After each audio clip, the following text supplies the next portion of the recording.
Buenas tardes. En Charlando sobre el mieloma múltiple, hoy charlamos con el doctor Jesús San Miguel, director de Medicina Clínica y Translacional de la Universidad de Navarra y director médico de la Clínica Universidad de Navarra. Buenas tardes, Jesús.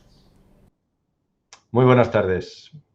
Bueno, como dice Teresa, yo me llamo Jesús San Miguel y he dedicado mi vida al mieloma porque hice la tesis doctoral en mieloma múltiple en 1980. Ya han pasado décadas, ¿eh?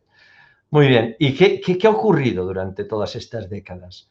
Pues un progreso sin precedentes. Probablemente es el cáncer donde más cambios ha habido. Pero a veces solamente los cambios uno los piensa en el campo del tratamiento.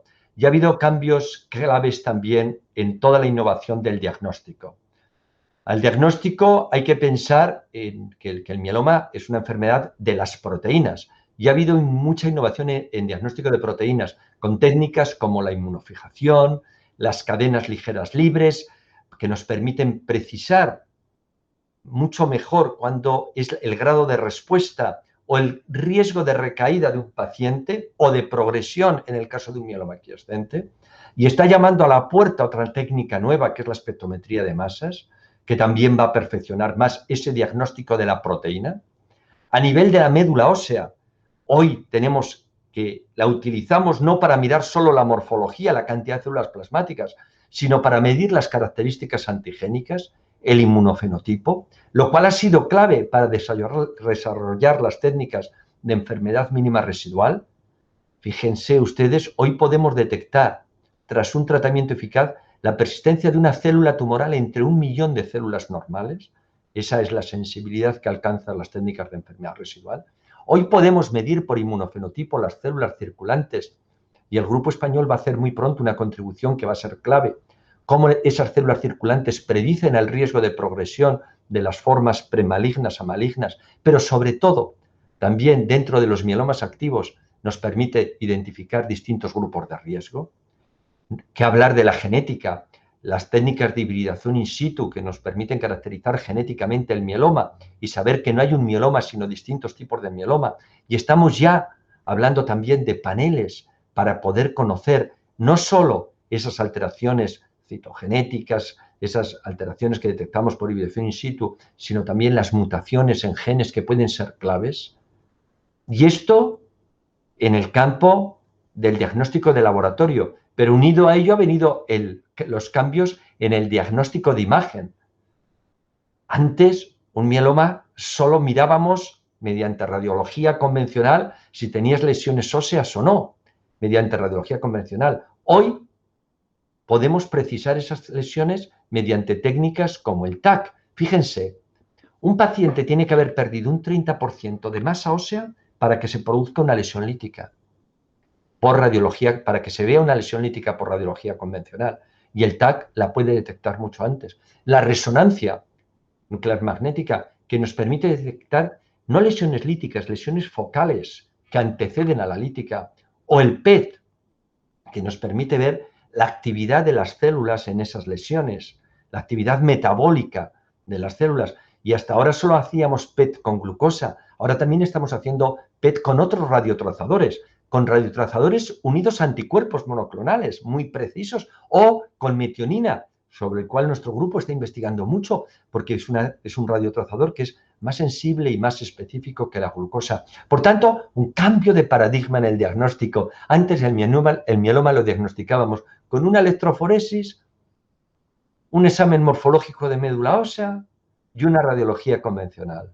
Hoy, fíjense todas estas técnicas que hemos estado hablando. Precisión en el estudio de proteínas, precisión en la caracterización antigénica de la célula, precisión en conocer las alteraciones genéticas, precisión en las técnicas de imagen, técnicas radiológicas. Y eso es importante, eso es clave. Eso es clave porque hoy no se habla de un mieloma, hay muchos mielomas. Y la precisión viene dada por esas técnicas que hemos utilizado para el diagnóstico, pero también para el seguimiento de la enfermedad. He comentado brevemente las técnicas de enfermedad residual que nos permiten seguir la eficacia de nuestros tratamientos. Y si toda esa innovación ha venido en el campo del diagnóstico y de la monitorización de la eficacia, ha sido porque ha habido un cambio de paradigma en cuanto al tratamiento. Les contaba que yo empecé en el 80 a estudiar el mieloma y a tratar a los pacientes con mieloma. ¿Qué había? Melphalan y ciclofosfamida y prednisona. No había más. Y si un paciente recaía, otra vez Melphalan, no había más. Pero surgieron los inhibidores de proteasoma, la historia de bortezomib apasionante, a él le sigue carfilzomib, ixazomib, primera, segunda, tercera generación.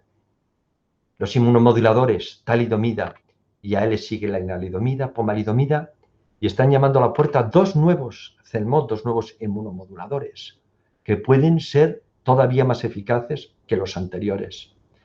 Y el ansia de los que nos dedicamos al mieloma de poder tener un anticuerpo monoclonal. ¿Por qué un anticuerpo monoclonal?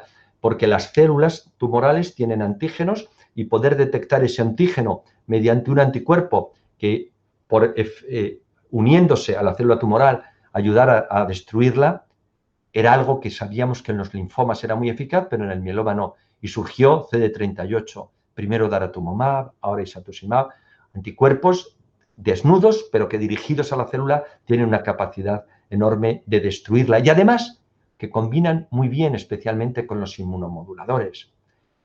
Y acaba ahí la historia. No, la historia no ha hecho nada más que empezar, porque resulta que tenemos también la posibilidad de tener anticuerpos conjugados con toxinas o anticuerpos biespecíficos. Déjenme que les explique un poquito esto. Hasta ahora, el anticuerpo que utilizábamos contra el mieloma era un anticuerpo contra el antígeno CD38, pero sabemos que existen muchos más antígenos contra los que podemos atacar a la célula tumoral, como el antígeno BCMA o el antígeno GPR5D o el antígeno FFCRH5 o NSLAM F7. ¿Por qué les cuento todo eso? Porque cada uno de estos antígenos es una diana para poder utilizar anticuerpos contra esa célula. Anticuerpos desnudos o anticuerpos conjugados, que les decía. Anticuerpos conjugados con toxinas que se pegan a la célula y que son más eficaces a la hora de destruirla. O anticuerpos biespecíficos. Anticuerpos biespecíficos, que es un anticuerpo que tiene como dos brazos, uno por el que detecta la célula tumoral y otro por el que detecta nuestro sistema inmune, los linfocitos T, poniéndolos en contacto con la célula tumoral para ser eficaces para destruirlos. Y un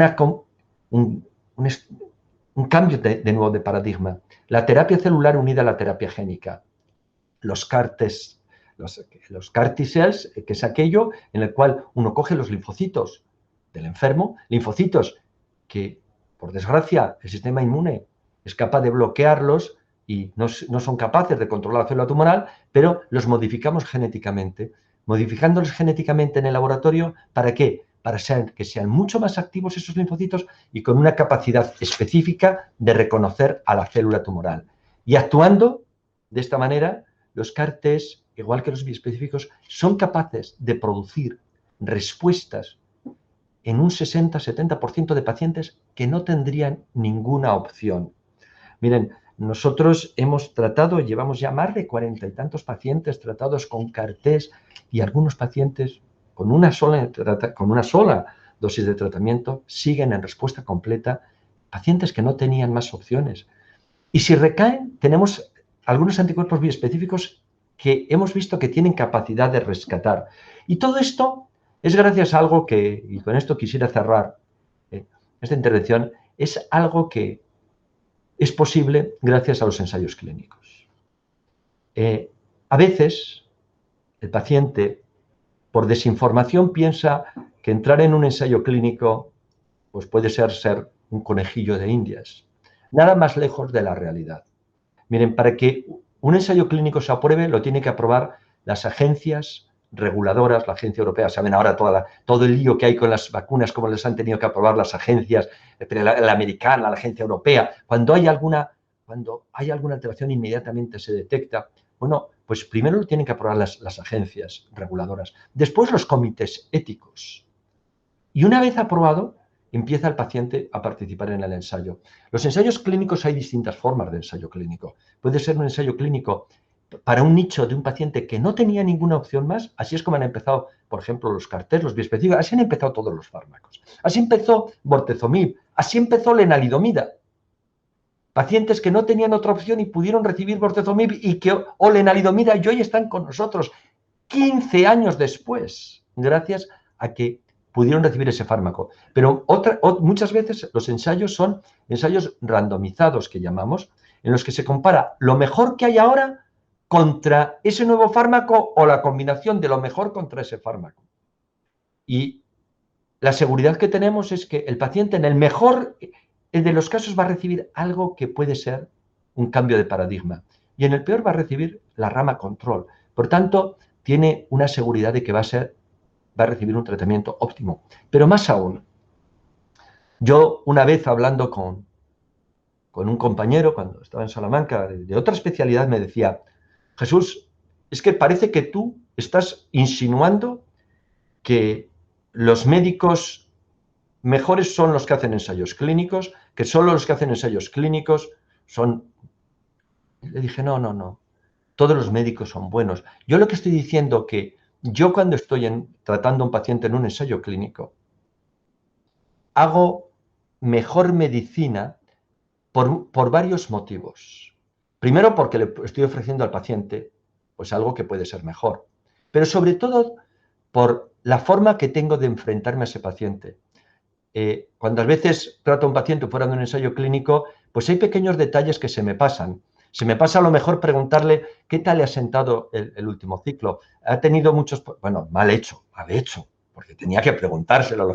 Pues a lo mejor se me pasa a preguntarle si ha tenido más hormigueos, o se me pasa a preguntarle si ha tenido diarrea, o se me pasa en un ensayo, si el paciente está en ensayo clínico, no se me pasa nada de eso. ¿Sabe por qué? Porque me lo exigen, tengo que rellenarlo. Y alguien después me lo va a auditar, todos los efectos secundarios, o la respuesta, cómo ha bajado la paraproteína. Ay, se me olvidó mirar el análisis de este paciente. No se me puede olvidar, porque soy auditado, soy controlado. Por tanto, ¿por qué les cuento todo esto? Les cuento todo esto para no darles una confianza que sé que no les hace falta, sino para poner en valor aquello que hace que hoy el mieloma sea una enfermedad diferente. Y es el haber trabajado conjuntamente con la industria en hacer posible esta realidad maravillosa, y es que tengamos muchos más fármacos, que tengamos muchas más técnicas para poder hacer algo diferente de lo que hacíamos, no digo hace 40 años cuando yo empecé con el mieloma, no, digo hace 5 años. ¿Quién me iba a decir hace 5 años que yo iba a poder poner un cartel a los pacientes con mieloma?